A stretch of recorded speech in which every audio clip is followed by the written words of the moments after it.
तो तुम है। और ये लोग बता रहे कि होटल में खाना खान गए हैं, खाना खा के आए हैं तो हाईवे में इनका एक्सीडेंट हुआ।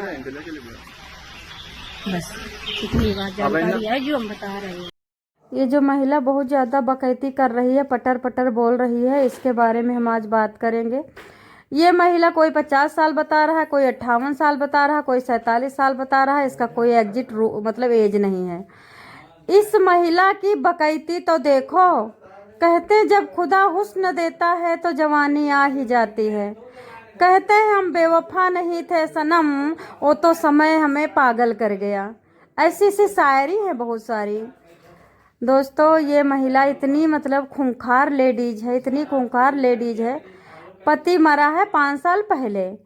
5 साल पहले जब मरा था पति, उसके पहले से इसके पास अफेयर था। उसके बाद मरा बड़ा बेटा, उसके बाद शादी किया इसने अपनी बेटी की।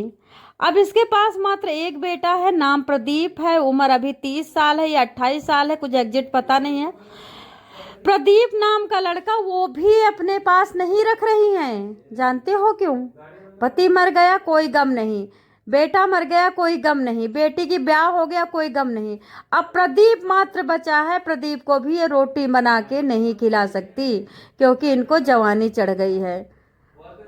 इनके हुस्न और जवानी के आगे इनके पूरे गांव के बंदे नाचते हैं। मैं सोनी क्राइम न्यूज स्टोरी से आप लोगों को बताना चाहूँगी कि ये जो आपको सच्ची घटना बताने जा रही हूँ, ये है कानपुर देहात की अनापुर की है। ऐसे करके कुछ ऐसे कॉलोनी है, थोड़ी सी सिटी है, थोड़ा सा गाँव है। अब नाम से ही आप जान सकते हैं।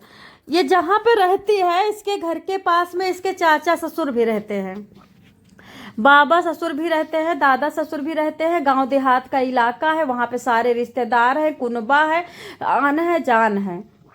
एक घर में अगर कोई टिफिन भी गिरता है या कोई गिलास चम्मच भी गिरता है तो सब बटुर जाते हैं। उसके बावजूद नाक के नीचे अफेयर चला रही है। और बताओ क्या बात करोगे? अफेयर चला लो, कोई बात नहीं, उम्र नहीं होती कोई प्यार करने की। लोग कहते हैं, लेकिन मैं कहती हूँ प्यार करने की उम्र होती है, पढ़ने लिखने की एक उम्र होती है, हर चीज की एक उम्र होती है भैया।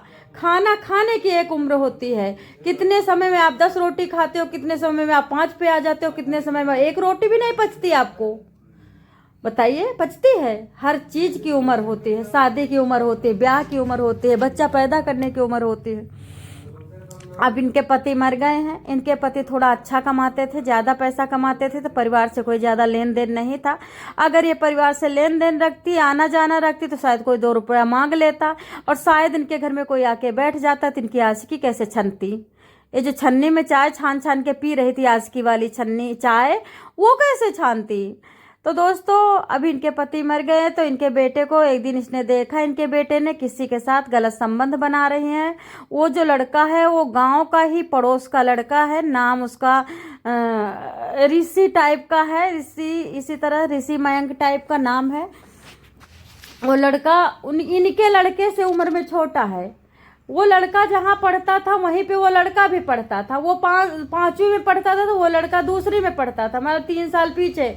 उस लड़के से मम्मी का अफेयर चल रहा है। आप बताइए, जब आप देखोगे तो आपको गुस्सा नहीं आए? प्रदीप देखता है, प्रदीप नाम का लड़का जब देखता है कि मम्मी का अफेयर छोटे लड़के से चल रहा है, लड़ाई करता है, समझाता है। उसके बावजूद उसको लगता है कि मम्मी मान गई होंगी, लेकिन कुछ दिन बाद फिर पकड़ता है लड़का। आ जाता है अचानक, दोनों अस्त व्यस्त फटे मतलब बिना कपड़ों के मिलते हैं। अब लड़का कपड़ा उठाता है, लत्ता उठाता है, एक दोस्त से बात करता है, चला जाता है परदेश, यानी आंध्र प्रदेश में। वहां पे जाकर के ये कहीं पे लड़के ने काम पकड़ लिया था। काम पकड़ने के बाद लड़का आया 3 साल में। 3 साल में आया लड़का कब? अभी दीपावली में आया, 28 अक्टूबर को, यानी 25 अक्टूबर को आया घर। अब लड़के को लगा कि माँ सुधर गई होंगी, भाई लड़का कहाँ जाए, बाप मर ही गया है, आएगा तो घर ही आएगा ना। लड़का आता है, लड़का अपना दीपावली मनाता है, दोस्तों के साथ घूमता है फिरता है। उसके बाद क्या होता है, लड़का एक दिन बैठा होता है, लड़के के पास एक दो दोस्त आते हैं, कहते चल मेरे को होटल में कुछ खाना खिला, क्योंकि तू प्रदेश से आया है, तेरे पास कमाई है, हम तो गांव में रहते हैं। वो लड़का बोलता है कि मैं नहीं जाऊंगा। फिर वो बोलते हैं चलो चलो करके। इस तरह से शाम का 4 बजा रहता है और 4 बजे वो लेके चले जाते हैं। जैसे से थोड़ा सा सुनसान इलाका मिलता है, वो लड़के दोनों क्या करते हैं, उनको खींच करके चक्कू से, कुल्हाड़ी से, जो जो छोटी छोटी बसूली से, प्लास से सारे शरीर में छत बिछत करते हैं। कोई खोपड़ी फोड़ देता, कोई गला पीछे से काट देता, कोई आगे से काट देता है और कोई उसके पेट में घोंप देता। इस तरह से वो लड़का तड़प तड़प के बचाओ बचाओ करके भीख मांग के मृत्यु हो जाती है। एक एक के आगे गिड़गिड़ा के हाथ जोड़ जोड़ के बचा लो, हमें बचा लो, बचा लो, बचा लो। किसी तरह से उस लड़के को कोई बचाता नहीं। फिर उठा करके फेंक देते हैं हाईवे पे, कानपुर के हाईवे पे फेंक दी जाती है बॉडी और उसके बाद वो लोग चले आते हैं। अच्छा, अब आज कितना तारीख थी? 25 तारीख। 25 को जिस दिन लड़का आया था, अच्छा हाँ सॉरी, ये जिस दिन लड़का आया था उसी दिन घटना हुई है। 25 तारीख को लड़का घर पे रात में नहीं आया, फिर 26 को भी नहीं आया। अच्छा, जब 25 को नहीं आया तो रात को 9 बजे चाचा के लड़के आते हैं, बोलते चाची, दादा के लड़के आते, चाची प्रदीप कहाँ है? तो चाची कहती अभी यहीं बैठा था, हमने खाने को कहा, खाने नहीं आया, गया होगा कहीं। फिर 26 को सुबह दोनों आते हैं, कहते प्रदीप कहाँ है चाची? हम मार्केट जा रहे थे, हम लोगों को खरीदना था कपड़े लत्ते, और हम लोगों की बात हुई थी जब आंध्र प्रदेश में था कि अब के कपड़े दिलाऊंगा और हम लोग जाएंगे मॉल, कानपुर जाएंगे। चाची कहती बेटा हमें नहीं पता, रात में खाने के लिए कहा था, बैठा मोबाइल बजा रहा था, हमने कहा खा लो, खाने नहीं आया, रात भर नहीं आया, कहाँ चला गया मुझे नहीं पता बेटा।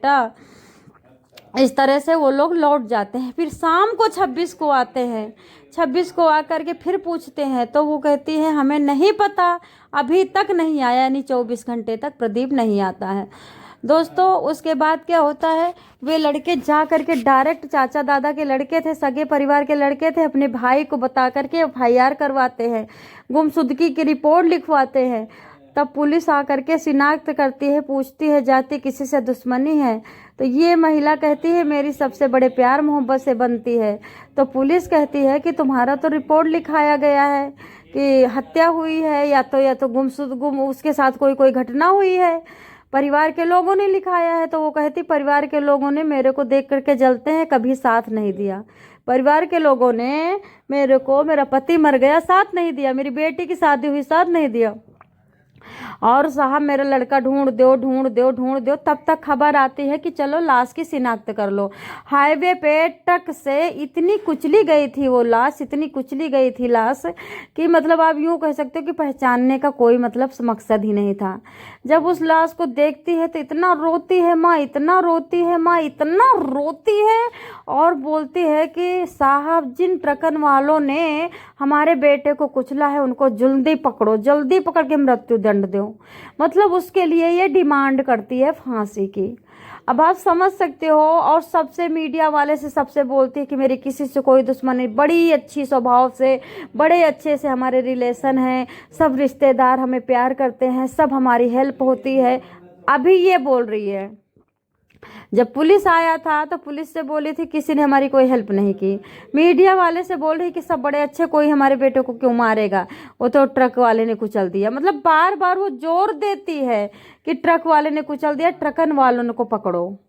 कानपुर की भाषा में बोलती है साहब हमारे बेटे के हत्यारन को पकड़ो, ट्रकन वालों को छोड़ना नहीं है। पुलिस भी कहती है ठीक है हम पकड़ेंगे। जब पोस्टमार्टम रिपोर्ट आती है तो इस महिला की रोना, ढांढस फैलाना, चीखना, फिर मीडिया वालों को जवाब देना, पटर पटर बोलना, मेरी औलाद है, मेरी औलाद है, सबसे बोलती वो मेरी औलाद है, मेरी औलाद को कुछ नहीं होना चाहिए, उनके मारन वालों को जिंदा नहीं छोड़ना साहब, मैंने औलाद खोई है। मतलब डायलॉग बोजी, मतलब कहते बूढ़ी घोड़ी लाल लगाम, उम्र 55 की दिल बचपन का। प्यार मोहब्बत में नंबर मतलब सबसे आगे, और डायलॉग बोजी में सबसे आगे, और बुद्धि देखो सुअर से भी घटिया।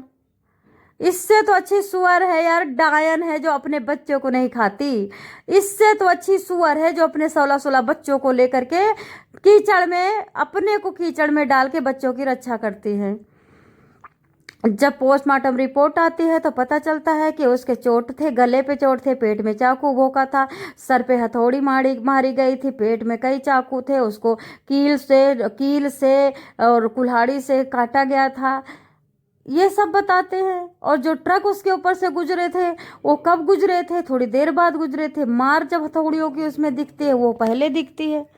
तो दोस्तों इस तरह से अब बहुत परेशान पुलिस कि मारा गया लड़का, कुल्हाड़ी से मारा गया, पेचकस से मारा गया, कैंचियों से मारा गया, और ये बोल रही है कि ट्रकन ने कुचला। तब आकर के पुलिस बोलती है कि बेटे के साथ तो तुम्हारे बहुत बर्बरता हुई है, बड़ी दुर्दशा के साथ बेटा मारा गया। तब बोलती नहीं साहब कौन को मारेगा। तब कह रही सब तो हमारे अपने हैं, सब ने हमारी बड़ी हेल्प करी, हमारे बेटन को कौन सा। धीरे धीरे सब पता चलता है। तब पता चलता है, पड़ोसी फिर बताते हैं कि इनके घर में बहुत पैसा है, बेटा के नाम खुद ही 40 लाख है। कभी बोली होगी पड़ोस से कि मेरे बेटे के नाम 40 लाख की LIC है, 6 लाख 15 लाख 20 लाख ऐसे करके LIC करवा रखा था। तो मरने पे डिमांड थी उस LIC की कि मरने के बाद उन LICों के दुगने पैसे हो जाएंगे। टोटल 20 लाख की LIC थी, वो मरने के बाद 40 की हो जाती। अब दोस्तों इनको पकड़ा जाता है, फिर कॉल डिटेल निकाली जाती है, फिर CCTV देखा जाता है, कहाँ तक बिठा करके प्रदीप को ले। दोस्तों तो सारा सब मयंक और ऋषि करके पकड़े जाते हैं। मयंक ऋषि बताते हैं कि हमें इन्होंने कहा था कि मेरे बेटे को मार दो, मेरे बेटे को शक है कि हम तो दोनों प्यार करते हैं तो जीने नहीं देगा, हो सकता है कि वो कुछ कदम उठा ले, कुछ कर ले, तो इस तरह से बेइज्जती बहुत हो जाएगी। मेरे बेटे को मारने के बाद 40 लाख अलग से मिलेगा, अलग से हम तुम दोनों एक हो जाएंगे। अब बताओ 25 साल के लड़के से ये बूढ़ा एक होने जा रही। 13 के टाइम, नरक जाने के टाइम, माला फिरवाने के टाइम, श्राद्ध करने के टाइम ये एक हो रही थी, वो भी अपने बेटे को मार के 40 लाख दे करके 25 साल का खसम ढूंढ रही थी। अभी तीनों पकड़ गए, ये जेल में गई हैं दोनों। अब इनके साथ क्या होगा, चार्जशीट दायर होगी, मुकदमा चलेगा, क्या होगा वो तो देख ही रहे हो आप। आज तक कोई भी ऐसा इंसान नहीं है जो मर्डर करके बचा हो। पुलिस के हाथ बहुत लंबे हैं, सोशल मीडिया बहुत बड़ी है, टेक्नोलॉजी बहुत तेज है। तो दोस्तों ये कलयुगी माँ 25 साल के प्रदीप को खा गई, मतलब 30 साल के प्रदीप को खा गई अपने 25 साल के बॉयफ्रेंड के लिए। जय श्री कृष्ण, हर हर महादेव, जय सनातन, जय हिंद।